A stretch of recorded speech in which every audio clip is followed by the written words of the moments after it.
ಇಂದು ಕರ್ನಾಟಕ ರಾಜ್ಯ ಉರ್ದು ಅಕಾಡೆಮಿ ಬೆಂಗಳೂರು ಹಾಗೂ ಹಾಸನದ ರೆಹಬರ್ ವೆಲ್ಫೇರ್ ಸೊಸೈಟಿಯ ಸಂಯುಕ್ತಾಶ್ರಯದಲ್ಲಿ ಬಹಳ ಒಂದು ವಿಜೃಂಭಣೆಯಿಂದ ಸಾಹಿತ್ಯ ಆಸಕ್ತರಿಗೆ ಸಾಹಿತ್ಯದ ಸೊಗಡನ್ನು ತಿಳಿದಿರುವಂತಹ ಎಲ್ಲ ಸಾರ್ವಜನಿಕರಿಗೆ ಒಂದು ವಿಶೇಷ ಕಾರ್ಯಕ್ರಮ, ಒಂದು ಕವಿಗೋಷ್ಠಿಯನ್ನು ಏರ್ಪಡಿಸಲಾಗಿದ್ದು ರಾಷ್ಟ್ರೀಯ ಮಟ್ಟದ ಕವಿಗೋಷ್ಠಿಯಾಗಿದೆ, ಭಾವೈಕ್ಯತಾ ಕವಿಗೋಷ್ಠಿಯಾಗಿದೆ.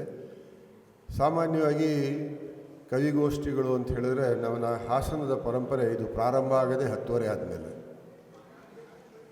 ಬೆಳಿಗ್ಗೆ 4:30-5 ಗಂಟೆವರೆಗೆ ನಡೆಯುವಂತಹ ಈ ಕವಿಗೋಷ್ಠಿಗಳು. ಇದರ ಒಂದು ವಿಶೇಷತೆ, ಜನಗಳು ಆಗಮಿಸ್ತಾನೆ ಇದ್ದಾರೆ. ಆದರೆ ಒಂದು ಕಾರ್ಯಕ್ರಮದ ಒಂದು ಉದ್ಘಾಟನೆಯೂ ಸಹ ಆಗಬೇಕಾಗಿದೆ. ಇವತ್ತಿನ ಒಂದು ಕಾರ್ಯಕ್ರಮಕ್ಕೆ ವಿಶೇಷವಾಗಿ ನಮಗೆ ನಮ್ಮ ಅಕಾಡೆಮಿಯ ಅಧ್ಯಕ್ಷರಾದಂಥ ಮೌಲಾನಾ ಮುಫ್ತಿ ಅಲ್ಲಿ ಖಾಜಿ ಸಾಬ್ ಅವರು ಆಗಮಿಸಿದ್ದಾರೆ. ಅವರ ಒಂದು ಅಧ್ಯಕ್ಷತೆಯಲ್ಲಿ ಕಾರ್ಯಕ್ರಮ ನಡೀತಾ ಇದೆ. ಮಾನ್ಯ ಜಿಲ್ಲಾಧಿಕಾರಿಗಳು ಈಗಲವರೆಗೂ ಫೋನಲ್ಲಿ ಕಾಂಟ್ಯಾಕ್ಟಲ್ಲಿದ್ದರು. VC ನಡೀತಾ ಇದೆ, ಸೆಷನ್ ಇಂದ ಚರ್ಚೆ ನಡೀತಾ ಇದೆ.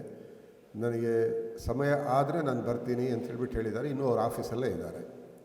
ಹಾಗಾಗಿ ಅವ್ರ ಜೊತೆ ಮಾತನಾಡಿದ್ದೇವೆ. ಮತ್ತು ಇವತ್ತಿನ ಒಂದು ವಿಶೇಷ ಕಾರ್ಯಕ್ರಮಕ್ಕೆ ನಾವು ಬಹಳ ಯೋಚನೆ ಮಾಡ್ತಾಯಿದ್ದು, ಒಂದು ಆಕರ್ಷಣೀಯ ವ್ಯಕ್ತಿಯನ್ನು ಯಾರಿಗಾರು ಕರೀಬೇಕಲ್ಲ ಅಂತ. ನಾವು ಇಡೀ ಹಾಸನದಲ್ಲಿ ನೋಡಿದಾಗ ಒಂದು ಫಿಲ್ಮ್ ಇಂಡಸ್ಟ್ರಿನಲ್ಲಿ ಇಬ್ಬರು ಗ್ರೇಟ್ ಶೋಮ್ಯಾನ್ ಇದ್ದರು. ಒಬ್ಬರು ರಾಜ್ ಕಪೂರ್, ಒಬ್ಬರು ಸುಭಾಷ್ ಘೈ. ನಮ್ಮ ಹಾಸನದ ರಾಜ್ ಕಪೂರ್ ಮತ್ತು ಸುಭಾಷ್ ಘೈ ಯಾರು ಅಂತ ಹುಡ್ಕಕ್ಕೆ ಹೋದಾಗ ನಿಮ್ಮೆಲ್ಲರ ಮೆಚ್ಚಿನ ನಮ್ಮ ಹೃದಯಗಳನ್ನು ಗೆದ್ದಿರುವಂಥ, ಜಿಲ್ಲೆಯಲ್ಲಿ ಒಂದು ಅತ್ಯುತ್ತಮವಾದಂಥ ವಾತಾವರಣ ನಿರ್ಮಾಣ ಮಾಡಿ ಕನ್ನಡ ಸಾಹಿತ್ಯ ಪರಿಷತ್ತಿನ ಅಧ್ಯಕ್ಷರಾಗಿ, ಮತ್ತು ರಾಜ್ಯ ಮಟ್ಟದ ಸಾಹಿತ್ಯ ಪರಿಷತ್ತಿನಲ್ಲೂ ಸಹ ಅವ್ರದ್ದೇ ಆದಂಥ ಒಂದು ಛಾಪನ್ನು ಮೂಡಿಸಿ ಈಗ ಕಾರ್ಯನಿರತ ಪತ್ರಕರ್ತರ ಸಂಘದ ಉಪಾಧ್ಯಕ್ಷರಾಗಿ ಇಡೀ ರಾಜ್ಯಕ್ಕೆ ಒಂದು ಹೊಸತನವನ್ನು ತರಲು ಪ್ರಯತ್ನ ಮಾಡ್ತಾ ಇರುವಂಥ ನನ್ನ ಆತ್ಮೀಯರು ಹಾಗೂ ಇಡೀ ಜಿಲ್ಲೆಯ ಎಲ್ಲರ ಮನಸ್ಸಿನಲ್ಲಿ ತಾವು ಮಾಡಿರುವಂಥ ಕೆಲಸವನ್ನು ಬಿಟ್ಟು ಹೋಗಿ ಈಗ ಮತ್ತೆ ಆ ಪರಂಪರೆಯನ್ನು ಮುಂದುವರಿಸೋದಕ್ಕೋಸ್ಕರ ಆಗಾಗ ಹಾಸನಕ್ಕೆ ಬರ್ತಾ ಇದ್ದಾರೆ. ಬೇರೆ ಯಾರೂ ಅಲ್ಲ, ಶ್ರೀಯುತ ಮದನ್ ಗೌಡರು ಆಗಮಿಸಿದ್ದಾರೆ. ಅವರಿಗೆ ತಮ್ಮೆಲ್ಲರ ಪರವಾಗಿ ಅತ್ಯಂತ ಹಾರ್ದಿಕ ಸ್ವಾಗತವನ್ನು ನಾನು ಬಯಸ್ತಾ ಇದ್ದೇನೆ. ಇದೊಂದು ಭಾಷಾ ಸಂಗಮ, ವಿವಿಧ ಭಾಷಾ ಸಂಗಮ. ಅದರಲ್ಲೂ ವಿಶೇಷವಾಗಿ ಉರ್ದು ಭಾಷೆ ಮದನ್ ಗೌಡರ ಗಮನಕ್ಕೆ. ಇದಕ್ಕೆ ಮೊದಲು ನಾವು ಲಷ್ಕರಿ ಭಾಷೆ ಅಂತ ಕರೀತಾ ಇದ್ದು, ಯಾಕಂದರೆ ಇದು ಲಷ್ಕರಿ ಲ್ಯಾಂಗ್ವೇಜ್, ಕಂಟೋನ್ಮೆಂಟ್ ಲ್ಯಾಂಗ್ವೇಜ್ ಇದು. ಅದರಲ್ಲೇ ನಮಗೆ ಜಿಂದಾಬಾದ್,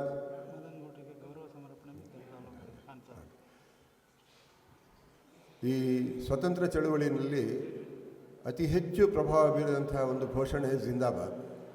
ಇವೆಲ್ಲ ಉರ್ದು ಭಾಷೆಯ ಪದಗಳು. ಇದು ಕಂಟೋನ್ಮೆಂಟಲ್ಲಿ ಆರ್ಮಿ ಕ್ಯಾಂಪಲ್ಲಿ ಹುಟ್ಕೊಂಡಿರುವಂಥ ಒಂದು ಭಾಷೆ. ಇದರ ಬಹಳ ದೊಡ್ಡ ಒಂದು ಆಸ್ತಿ ಏನಂತ ಹೇಳಿದ್ರೆ ಭಾರತದ ಚಲನಚಿತ್ರಗಳು.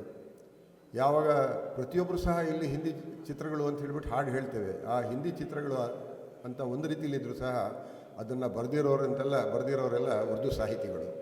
ಹಾಗಾಗಿ ಈ ಉರ್ದು ಸಾಹಿತ್ಯ ಇವತ್ತಿಗೂ ಸಹ ಚಿತ್ರಗಳ ಮೂಲಕ, ಚಿತ್ರಗೀತೆಗಳ ಮೂಲಕ ನಮ್ಮ ಮನಸ್ಸಿನಲ್ಲಿದೆ. ಇಂತಹ ಒಂದು ಕಾರ್ಯಕ್ರಮ, ಅದನ್ನು ಬರೆಯುವಂತಹ ಎಲ್ಲ ಸಾಹಿತಿಗಳು ಅವರ ಸಂಗಮ ಇವತ್ತು ಆಗ್ತಾಯಿದೆ.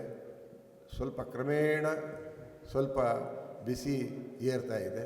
ಇವತ್ತಿನ ಒಂದು ಕಾರ್ಯಕ್ರಮವನ್ನು ಉದ್ಘಾಟನೆ ಮಾಡೋದಕ್ಕೋಸ್ಕರ ನಮ್ಮ ಅಕಾಡೆಮಿಯ ಅಧ್ಯಕ್ಷರು ಹಾಗೂ ಅಕಾಡೆಮಿಯ ಸದಸ್ಯರುಗಳು ಹಾಗೂ ಈ ಸಂಸ್ಥೆಯ ರೆಹಬರ್ ವೆಲ್ಫೇರ್ ಸೊಸೈಟಿ ಹಾಗೂ ಅಲ್ಲಮೀನ್ ಎಜುಕೇಷನ್ ಸೊಸೈಟಿ ಅಧ್ಯಕ್ಷರಾದಂಥ ಸೈಯದ್ ತಾಜ್ ಅವರು ಈ ಒಂದು रोशन से रोशनी करने से इस प्रोग्राम का आगाज़ करें. ज्योत से ज्योत जगाते चलो, प्रेम की गंगा बहाते चलो.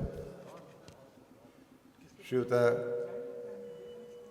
ಮದನ್ ಗೌಡರು ಮತ್ತು ಅಧ್ಯಕ್ಷರು ಹಾಗೂ ವೇದಿಕೆ ಮೇಲಿರೋರು ಕಾರ್ಯಕ್ರಮವನ್ನು ಈ ಜ್ಯೋತಿ ಬೆಳಗೋದ್ರ ಮೂಲಕ ಕಾರ್ಯಕ್ರಮನ ಉದ್ಘಾಟನೆ ಮಾಡಬೇಕು ಅಂತ ಹೇಳ್ಬಿಟ್ಟು ನಾನು ವಿನಂತಿ ಮಾಡ್ಕೊಳ್ತೇನೆ.